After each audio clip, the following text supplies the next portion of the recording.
First of all, I want to thank everybody coming out. I know it's the first beautiful day we've had in a long time. I'd love to be in the garden right now, so I thank you for giving up your time to be here, especially on a weekend and good weather. And I want to pick up a little bit on what Selma was saying about, one person can make a difference. But I can tell that's not always the easiest thing. I think it takes two people to really make a difference in most cases.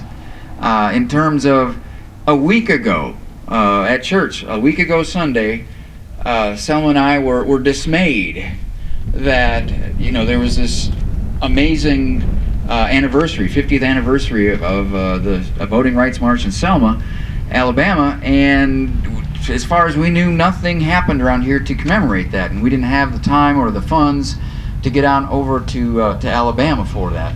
So we decided right then and there, right in church, that we were going to commemorate it in our own way right here in Western North Carolina.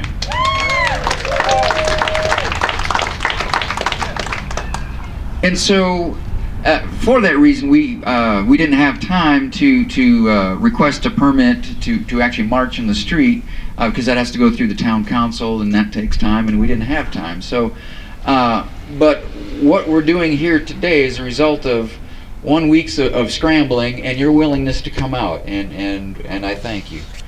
Our Mayor Bob Scott is not right here because he's out there protecting us for the police, so that he can. All right, and our mayor Bob Scott, like I said, he reserved this for us and set it up. He's meeting with the police right now to make sure when we march it's going to be safe for us. We've got intersections to cross and such. And so, Bob is definitely an ally in this struggle, and we thank him. If we go back to the height of the civil rights struggle, we'll see, unfortunately, that many of our leaders, one way or the other, were neutralized.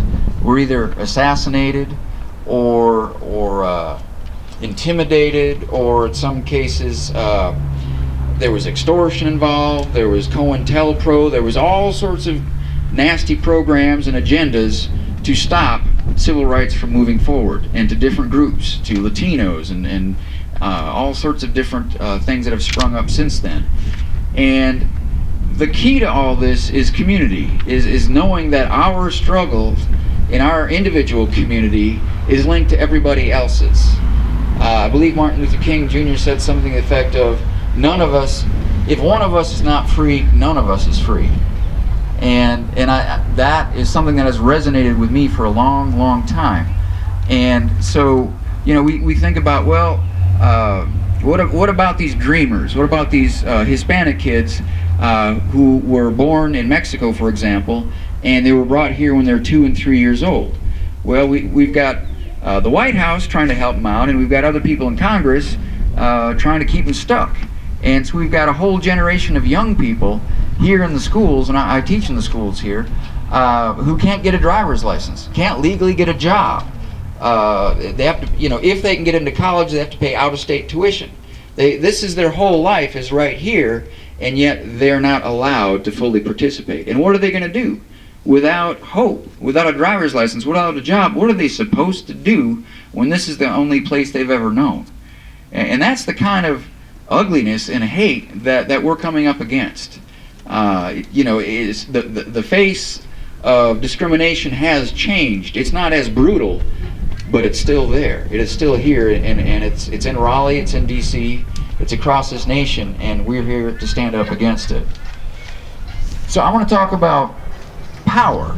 All right, we talk about political power, people in office, but this is a representative democracy. That means we as citizens don't vote on each law. We elect representatives.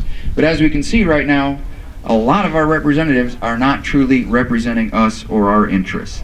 There's too much money involved. There's too much, I would say, putting party before the needs of the nation, of the people. And if that isn't treason, I don't know what it is. But we have a government which is supposed to represent us and represent our rights, not deny our rights. we've got people in this state and Texas and other places that claim that there's voter fraud. That this voter ID business is to get rid of voter fraud. Well, Abraham Lincoln did not have to show a photo ID to vote. All right, our parents, our grandparents, we to this point in time have never had to have a photo ID to vote. So what has suddenly changed to these people? It's not good. We're going backwards instead of forwards. So 50 years later, we're still dealing with the forces of repression, of regression, and reaction. And this is the home of the free and the land of the brave, and we need to stand up for those principles. It is immoral for 500,000 fellow citizens in North Carolina that they do not have health care, they do not have Medicaid, because the politicians in Raleigh voted against that. We're turning away money to help our people stay healthy. If that's not national security, I don't know what it is. If that's not taking care of the general welfare as it spells out in the preamble of the Constitution, I don't know what it is. Our representative said no, not only in Raleigh, but right here from Franklin. Our representative, so-called representative, said no, we're not going to expand Medicaid. They've also been giving less and less money per student for our schools and public education. They have cut the unemployment to, I think, the federal bare minimum in what we've just been through one of the hardest times in our economy in this nation, in a lifetime since the 1930s. And yet they cut the unemployment benefits. They're giving tax breaks. They give huge tax breaks to the super wealthy millionaires of North Carolina, and they give us, the working people, a tiny tax break, but yet, as Selma found out in her letter, if you happen to read her letter in 3 local newspapers this last week, you'll see that her taxes, our taxes, I don't even want to look at my taxes, have actually gone up. They claim it's a tax breaks, but then they got rid of exemptions for working and poor and retired folks, and they allow more taxes on our Duke Energy bill. So we're paying more, the millionaires are paying less, and they're cutting services. And they say, well, we can't afford it. We can't afford it. Well, no, you just gave away how many millions of dollars in revenue to the folks who don't need it by taking away from the folks who do need it. We've got a politician supposedly representing us in D.C. who cut food assistance, food stamps for people, who is voted time and time again against affordable health care for our citizens, and who even shut down the government to try to force the repeal of the ACA, the Affordable Care Act, which has given, I'm trying to remember, is it 7 or 9 million Americans health care insurance that did not have it, that need it, and they're trying to take that away. I don't understand that kind of mentality, but it's the same mentality as the segregationists. It's the same mentality of those who are trying to deny rights a generation ago are still doing it. And we need to get those people out of office. We need to energize our young people. And I understand. It's easy to be depressed. It's easy to be apathetic. It's easy to be cynical. It's easy to say, well, politics is just a big mess. And I don't even want to get involved. It's just a big mess. Well, that's what happens when only 30% of the people in Macon County voted in the last election. People get turned off and say, no, I don't vote for this party or that party, and I don't want to get involved. And then we end up with the mess we've got in D.C. and in Raleigh. Ferguson. That's what kind of got Selma talking about a month ago or better in our church about Ferguson. What are we doing anything about Ferguson here? Does that apply to us? Of course it applies to us.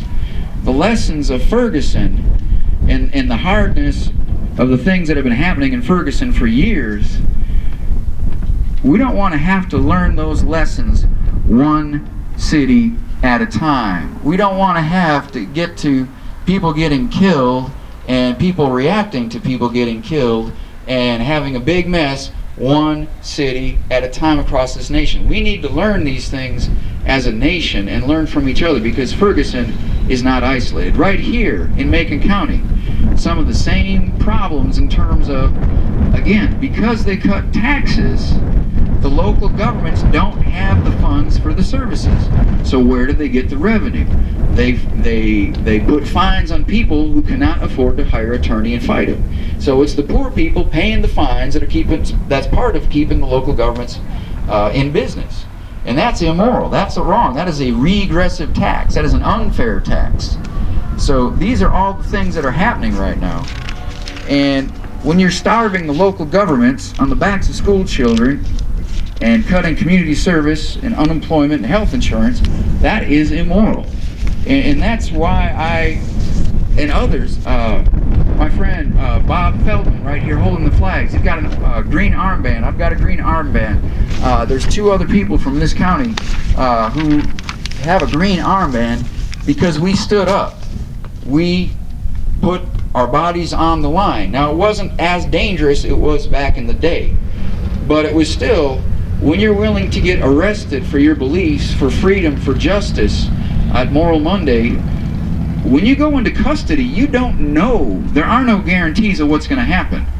There's no outside video cameras, going out to the world of what's going on in there. We were treated fairly respectfully, but it's scary. And certain groups took our names, took our addresses, our employers, put it on a website to try to get us fired or to shame us or to shut us down. And that just, I think, emboldened most of us. Over 1,000 people a year or 2 ago, over the course of many weeks in the Moral Monday movement, chose to be arrested. Black folks, white folks, all kinds of folks, young, old, a lot of professional people just decided enough was enough. It's time to stand up. And it certainly is that. And it's a symbol. Yes, it's a symbol. Different people have different symbols that they associate with the crucifix or the six-sided star or the crescent moon. So symbols have power, just like the stars and bars tell a lot about somebody who's driving their pickup truck or whatnot. The American flag is a strong symbol of what we believe in, our ideals, and we need to move forward on those ideals. All right, I just want to wrap up with talking a little bit about 3 of my heroes. We're talking about Jesus, Gandhi, and Dr. Martin Luther King Jr. They stood for the power of love, for nonviolent resistance. This is what it takes sometimes. Reacting with anger is natural, but fear and anger lead to hate, and we need to instead channel that energy into something positive, into action, talking with your neighbors, talking with your coworkers, your friends, your family, whoever it is, and make a plan, involve other people, and make things happen.